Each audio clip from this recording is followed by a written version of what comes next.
So hello everyone, welcome back to my new blog. तर मी खूप दिवसांनी व्हिडिओ काढत होती आणि खूप दिवसांनी क्लासला सुद्धा चालली होती, तर त्यासाठी मी होत होती रेडी.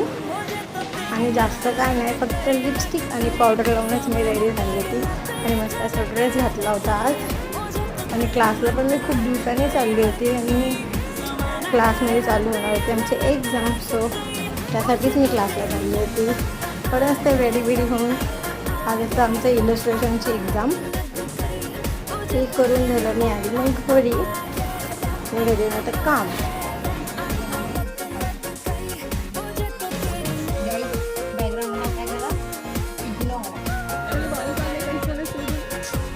बघा शिबे झाला भेटेल आता मी तुम्हाला ब्लॉगमध्ये.